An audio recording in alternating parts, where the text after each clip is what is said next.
Hi again, it's Andy. This is a really short video. Just gonna run through keeping records using a notebook and using spreadsheets or a street sheet to keep a record of what you're doing.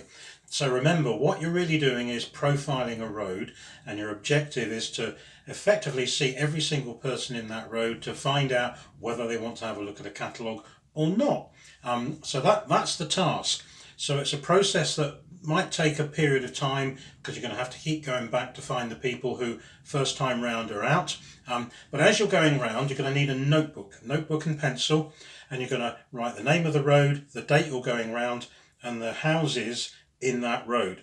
So as you're going round, obviously you need to keep a record of what's going to happen at each house. So if house number 1 there was nobody in, you leave it blank. House number 2, somebody was in and you presented the catalogue and they took the catalogue, that's a yes. House number 3, if they said no, obviously write no, and so on. So you just keep that record going, and when you get to the end of the road, what you'll have is some people who said yes, some people who said no, and probably an awful lot of people who weren't in. Those people you might need to go back at a different time to find them in. Obviously, if people are out at work during the week, they're going to be in maybe on Saturday or Sunday, so that's when there's a good time to go back and complete that profile of that road. So if you've left a catalogue with somebody, you go back the next day and pick it up. If they've actually looked at the catalogue, so it's been bagged up, completely different to the way you've bagged it up, you can put a little tick. So that's somebody who's called a looker. If somebody's not looked at it at all, put a little cross there. So that's somebody who's not looked at all. And if somebody who's ordered, you put a pound sign in the amount they've ordered. If the catalogue isn't there, put a little naught or a little 0, and you leave a reminder slip. So remember those slips. They come on 8 on a page, I think, and you can get them from your upline sponsor. So the little slips that you can put through the door just to prompt them to put the catalogue out the following day. So obviously you go back to pick up those stragglers. So that's the records that you're keeping in your notebook.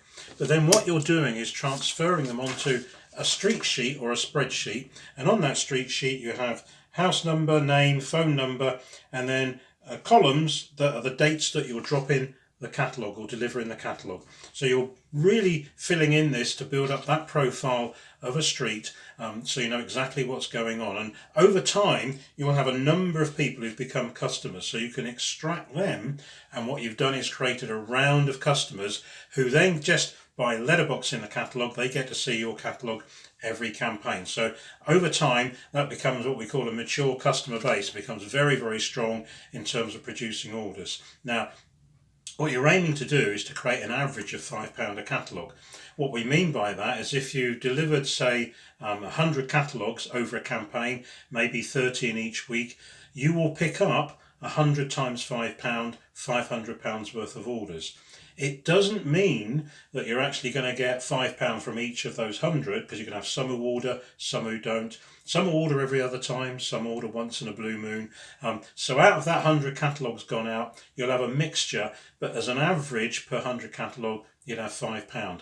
That is, we know, a real strong customer base. But here's the rub, is as you get to know your customers, and you will get to know them really well, they begin to trust you, they start to order more. You can then start chatting about VIP customer to register online, or you can chat to them, leave samples, so they can get into the Novage products, etc. So that's the power of building this. You can build something really local, really strong, and anybody can do it, and anybody can teach other people how to do it.